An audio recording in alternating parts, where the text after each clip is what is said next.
Oui. Vraiment, c'est très gentil. Alors, on va parler de Bahareya d'abord. Combien de population? La population de Bahareya est évaluée à combien à peu près? Oui, c'est bien, c'est bon. Il faut savoir que le Wadi de Bahareya se compose de 8 villages. Quand vous venez au Caire, vous trouvez d'abord El-Hara, Kabala, Mandisha, Zabou, Agouz, Bawiti, Kasra, enfin El-Hej. Ces villages, la population de ces villages, les personnes et les hommes distribués dans ces villages. Et vers 40 000 populations, 30 000, tous les villages. Et Bawati, c'est le village le plus grand? Oui, C'est le ça. plus grand, Bawiti est la capitale de Wadi de Bahareya. D'accord. Le Bawiti est la capitale. Alors, la plupart des habitants qui vivent justement ici à Bahareya, quel métier exercent-ils? Alors, on sait qu'il y a beaucoup de production, de dattes, mais aussi d'oliviers, d'abricots. Est-ce que la plupart de ces personnes sont des paysans, des agriculteurs? C'est bon. Avant de parler de l'agriculture aussi, il faut savoir que ici, le Wadi de Bahareya, nous n'utilisons pas l'engrais chimique. Nous n'utilisons pas jamais des insecticides. Mais tous les gens aussi qui travaillent au champ, ils utilisent les engrais organiques. Et les récoltes principaux d'abord les palmiers. Nous avons vers 3 millions de palmiers, 3 millions. Oui. Tous sont fruitiers. Si vous visitez les champs les mois septembre, octobre, vous trouvez les champs comme le ruche des abeilles. Beaucoup de gens cultivaient, récoltaient les dattes. Vous voyez les femmes qui préparent les nourritures pour les gens. Il y a les grandes filles pelletées sur les âtres. En même temps, les petites filles et les petits garçons rassemblent les dattes et mettent dans le panier. Vous trouvez aussi les grands gens qui portent les paniers et mettent les dattes dans le camion. Vous écoutez le moteur, le bois de moteur du camion. C'est comme ils participent les hommes ont les joies, ont récolté les dattes.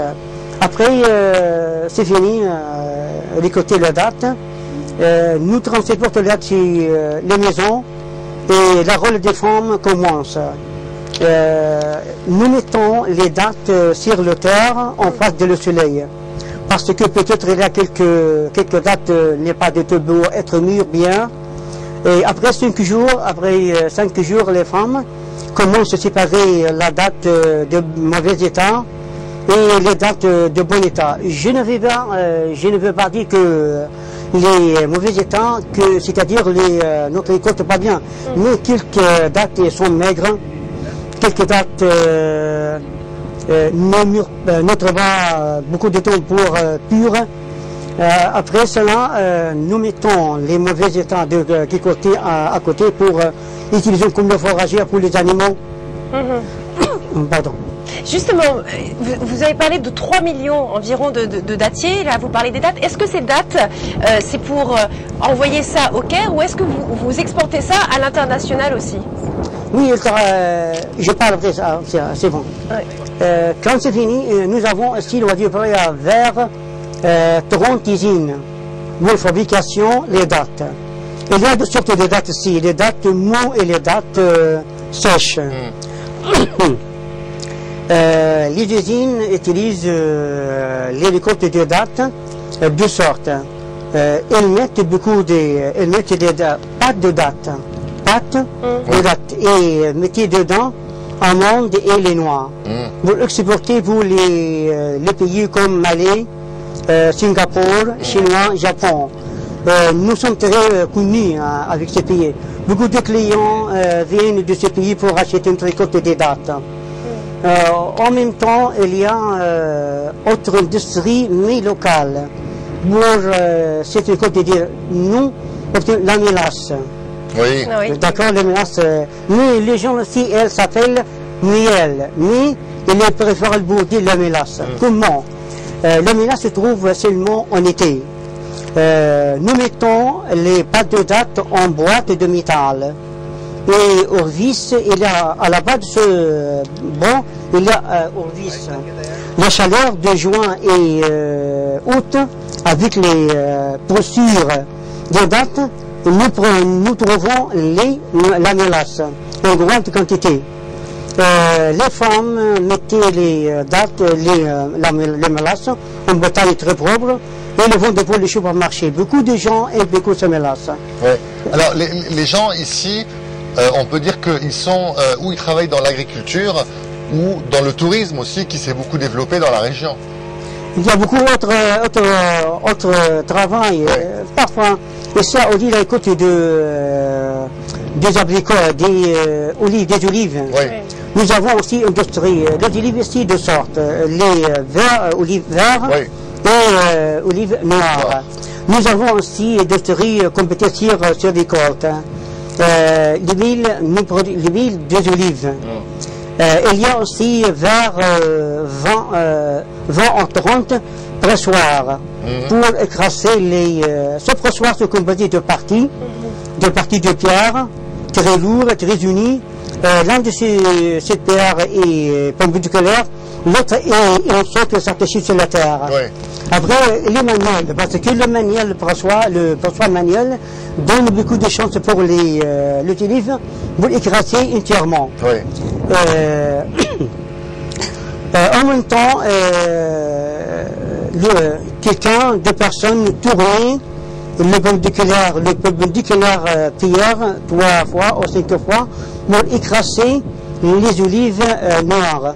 Quelqu'un reçoit l'huile en grande boîte et il mettait en bouteille 3 ou 5 kilos pour les gens qui viennent pour les chètes. Alors, Monsieur Tar, on a beaucoup parlé d'agriculture, Nabil parlait du tourisme. Est-ce qu'il y a aussi de l'artisanat, des choses que l'on travaille, que les femmes travaillent avec leurs mains, des tapis, des foulards? Est-ce que ça aussi, ça existe dans l'oasis de Bahareya? Le tourisme aussi, le tourisme? L'artisanat, les produits... les djellabas, les poteries, tout ce qui est art... Oui, nous avons beaucoup de bazar dans les vêtements de Bédouine. Exactement. Moi, si je vous dis ma femme est spécialiste en broderie. Oui. D'accord. Il y a beaucoup de questions sur dirige pour les vêtements bédouines. Il s'appelle les tourismes, eux-mêmes, il dit ces vêtements et bédouines. Ces vêtements fabriqués par le main seulement, parce que fait les matériaux habiles, comment utiliser l'aiguille, comment prendre les mesures parmi les points, parmi les points. Aussi, le plan, l'arrière-plan, il peut être le noir étoffe.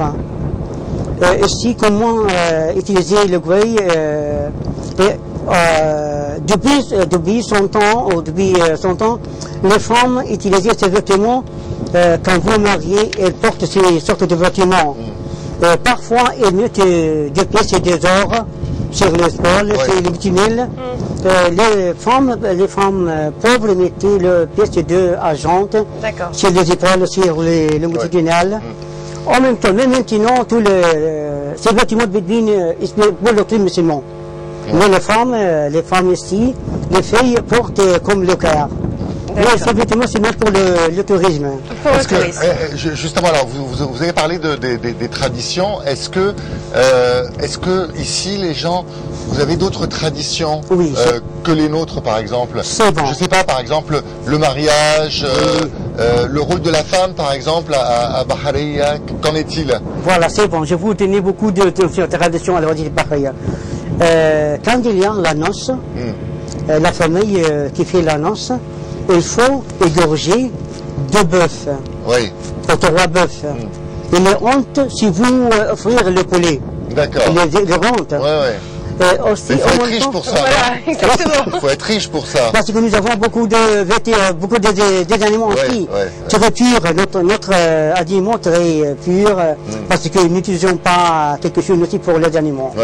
Ils font la famille de la noce, il faut égorger au mètre carré 2 bœufs, 3 bœufs, et inviter tous les gens de l'oasis de Bahareya. Pour 3 jours. 40 000 personnes? Oui, les voisins, les familles. Tout le monde. Ils font légumes pour 3 fois, pour 3 jours. Il faut manger les légumes, la viande, les fruits, les femmes en groupe et les hommes en groupe.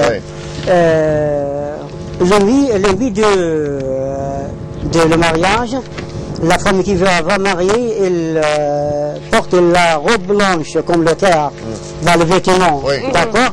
En même temps, il faut inviter tous les gens, les droitiers pareil. Il faut manger la viande, les légumes. C'est pour le mariage. Et aussi, les hommes qui vont marier, il faut offrir les vêtements, les ors, comme le cœur exactement, pour la femme qui veut marier. Après, c'est pour le mariage.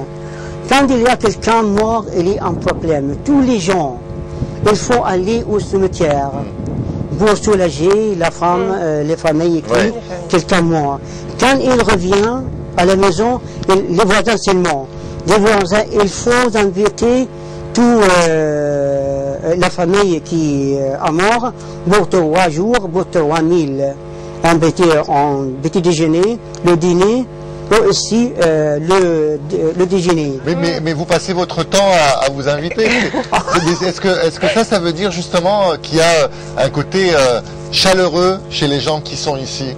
Pas exactement. Non, est-ce que les gens sont chaleureux? Est-ce qu'ils aiment? Il est très de coopération. Oui, c'est vrai. Il faut. Tous les oisifs vont au cimetière pour soulager tous les gens. C'est passe 3 jours. Et il y a autre coutume, aussi la coutume, la fête musulmane. À la fin de la fête musulmane, après Ramadan, tous les gens exigent l'argent et donnent beaucoup d'argent pour les pauvres. Et parfois, les bonbons, et aussi les vêtements pour les familles, pour l'argent. Et nous exigeons les salutations ensemble. Ils veulent visiter tous les gens de l'Ouest de Bahreïn. La fête de sacrifice ou la fête de Eid al-Adha, c'est pour oui. Il faut donner aux pauvres beaucoup de viande. Pour moi, je suis très riche, il faut aussi acheter un demi de bœuf et garder en moi-même quelque chose et distribuer l'autre viande pour les pauvres. D'accord. C'est quelques coutumes à l'ouest de Bahreïn. C'est vrai qu'on a l'impression que vous, finalement, vous connaissez tous parce que vous passez beaucoup de temps ensemble. Ce n'est pas parce qu'on est dans l'oasis de Bahreïn qu'il n'y a pas d'école. Il y a aussi l'éducation qui est très importante aussi ici, n'est-ce pas? À l'école? Oui, vous avez des écoles aussi à Bahreïn. Oui, tous les gens aussi gardés pour envoyer les enfants à l'école. Voilà. Justement, nous avons beaucoup de professeurs de l'université à l'ouest de Bahreïn. Nous avons aussi, et tous les gens, il faut envoyer leurs enfants à l'école. Nous avons beaucoup vers 30 à l'école primaire. Après première, nous avons 10. À l'école lycée, nous avons 3 industries. Industrie 1, commerce 1 et général 2. Très bien. Tous les gens gardés pour envoyer leurs enfants à l'école, jusqu'à l'université. Jusqu'à l'université. Bah justement, je vais vous proposer tout de suite, on va essayer de découvrir ensemble l'une des plus importantes écoles ici de cette oasis de Bahreïn. En tout cas, on voulait vous remercier, Monsieur Taha Abdelsalem, d'avoir été avec nous, nous avoir fait découvrir un petit peu le côté traditionnel de l'oasis de Bahreïn, l'industrie aussi. Et on va tout de suite regarder ensemble justement ce reportage sur cette école signé Nora Aleh. D'accord, merci beaucoup. Merci beaucoup.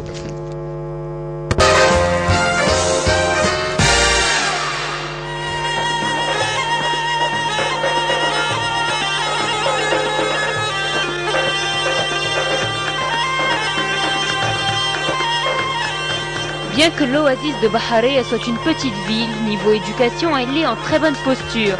Située dans la province du 6 octobre, elle jouit d'une situation très particulière dans le processus éducatif. En effet, les statistiques de l'an dernier publiées par le Centre d'information de la ville relèvent qu'il y a 20 écoles primaires avec un total de 1927 étudiants et 1835 étudiants, ainsi que 6 écoles secondaires qui correspondent en France au collège avec pas moins de 1100 étudiants dont 42% sont des filles, ce qui représente un taux important pour une si petite ville. C'est le cas de cette école qui fait partie des plus cotées. En effet, cette école du cycle secondaire dispose d'un processus